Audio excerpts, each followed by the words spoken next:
Our next guest is a good friend of the show from Eagle Imports. It's Michael Sedini. What's going on, man? How are you? Man, doing good. Hey, I have that shirt. There you go. So you went and got it. Good. Yep, when it got it from the mail. How are things, man? Good? Yeah, things are good, man. Things are good. They're moving lightning fast as usual. I'm trying to keep my social life in order, even though it's self-destructing as we talk. But no, other than that, everything's awesome. Great. Well, I just got back from IWA. That was an awesome experience. Let's dive right into IWA. Let's do that. Go ahead, ask away. All right. So IWA is basically the European version of SHOT Show. Yes, okay. Absolutely. So it's huge. Yeah. You know? Better than SHOT Show? It's so much different. Just for example, SHOT Show for me is having a booth where I showcase all of the guns that I import. When I'm there, I had a booth, but I was bringing Avidity Arms. Me and Rob Pincus had a booth. Gotcha. There at IWA. So it's different for us because we're going out and looking for people that, we could sell the gun to all over the world, as opposed to where it's coming into the United States for me. Yeah. So, for me, it's interesting because I go to people's booths and people want me to represent their products in the United States. And everywhere I go, I'm getting handed whiskey, or I'm coming out of these meetings like wobbly. So it's a different atmosphere because SHOT Show is very kind of proper. This one's a little bit more like laid back, a party. Really? Yeah. Because you would think otherwise, man. I'm not gonna lie to you. My idea and concept of the show, I've never been to it. Right. This is honestly the most attention I've ever paid to it.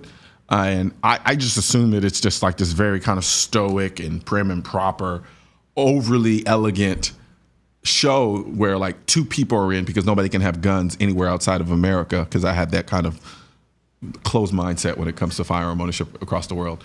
Well, you would think that because that's what we're led to believe, right? Yeah. I mean, everything's based off of like England and their gun laws there, but it's really not. It's crazy. Like there's so many companies out there that have exotic firearms that you can't get in the United States. So you go there and it's kind of like, I don't want to say like Lord of War when he goes into this warehouse and there's a tank and women, but like, I will say this, like it's very European over there. They don't have the boundaries that we do, and they're not uptight about like the pretty models that are half naked. So like they have all the Instagram thoughts in IWA.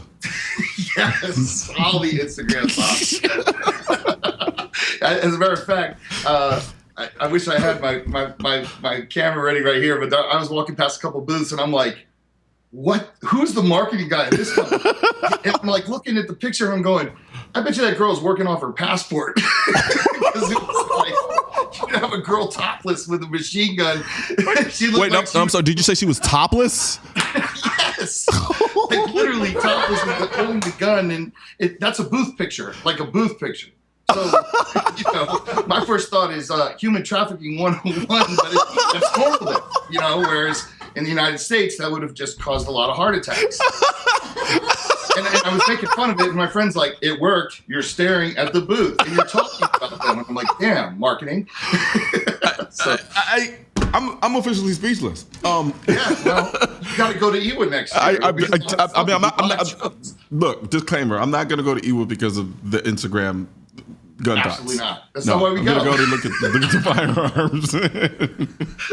No, but it is, to be serious, it's like, I think it's loose there. Yeah. I think it's fun.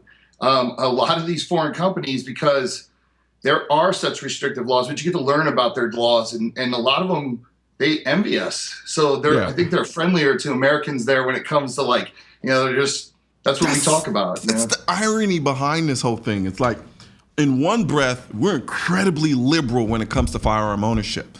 However, when it comes to the presentation of it, they're incredibly liberal about firearm presentation, yet they're incredibly conservative, comparatively speaking, in terms of firearm ownership. Right. And that's just fascinating to me. It's just funny how that all works. They're envious of us because of our ability to own the firearms as freely as we do. I'm not going to say we're envious of their ability to be more liberal in their presentation, but nonetheless, I'm pretty sure there are some people who would rather enjoy that. One of those people being Michael. And so I had no problem with it. I was into it.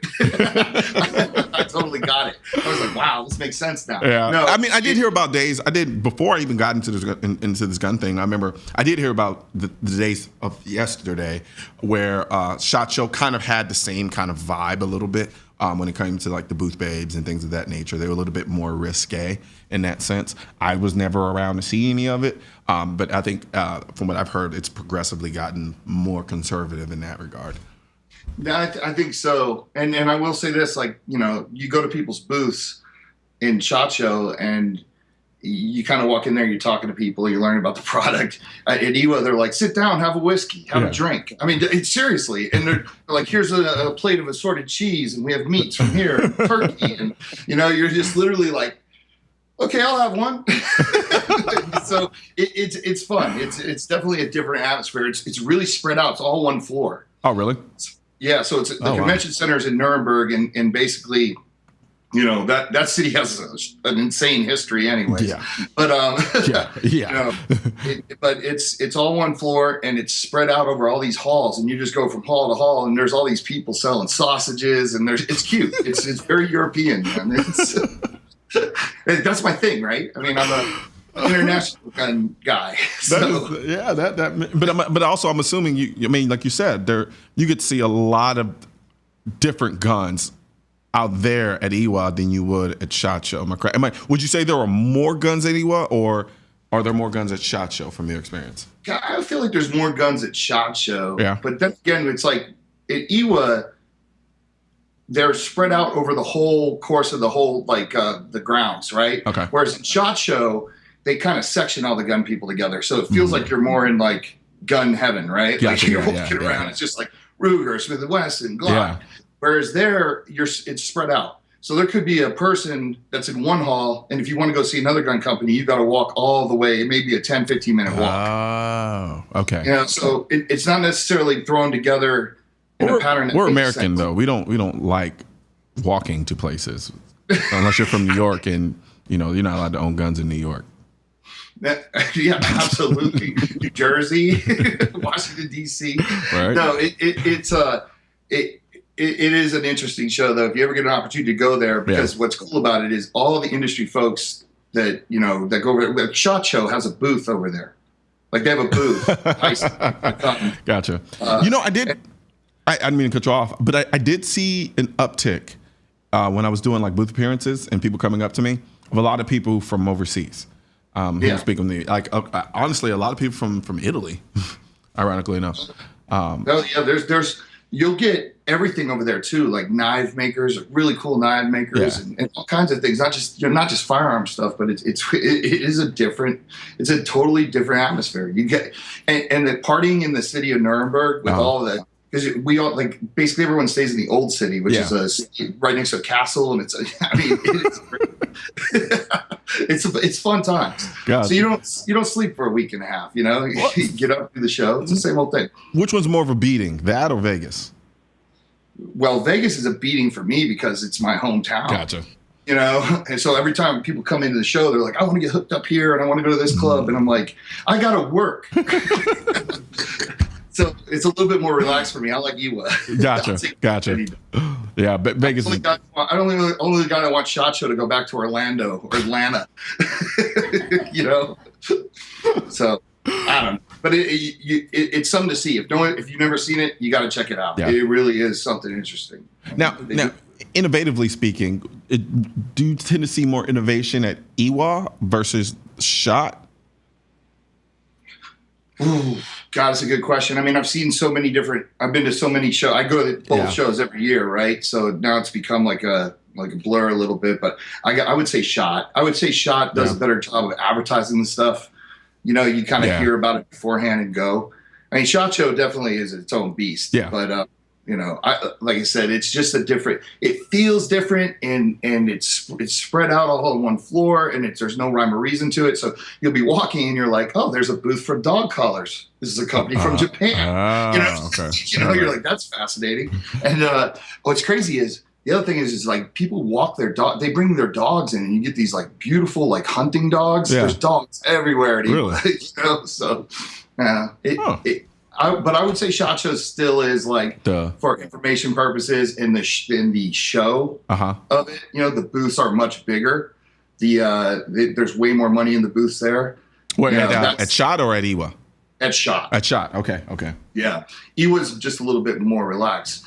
But then again, that leads to that more relaxed atmosphere, right? Like having whiskeys with a company from Turkey while you're talking about revolvers, or going to the Grand Power booth where it's like, you know, they're giving you plum brandy and, you know. But you get to see a lot of cool stuff. I mean, definitely get to see it. I'm not against brandy. I'm not against my whiskeys. I mean, granted, I get drunk out really easily. So the last thing I needed to do doing is shaking hands while I'm kind of, you know, saucy. A little sauced. A little saucy. I love your gun, man.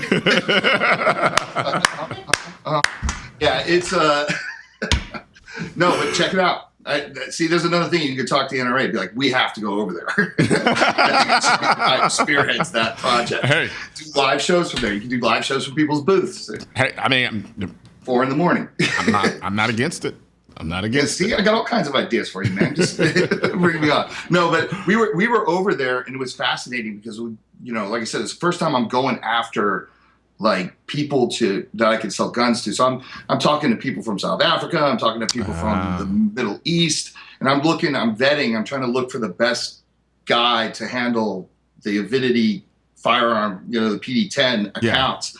And it's kind of cool because you learn about how the laws work. And, you know, Europe is so small, you know, and you just go over one border and it's a completely different culture and language, and they have a completely different set of rules. You know, it's pretty wild. It's kind of mind-numbing, actually, when you think about it. Yeah. And, you know, I know you were talking to Rob. I think Rob was on 2 days ago. Yeah. And, or whatever, or yesterday, right? Yeah, Rob was on yesterday, and you were, you guys were talking, he was talking about like not knowing that concealed carry is legal in Italy. Yeah. Like you're allowed to do that. Who knew? Yeah. Right? I thought that just ate pizza all day. I didn't really.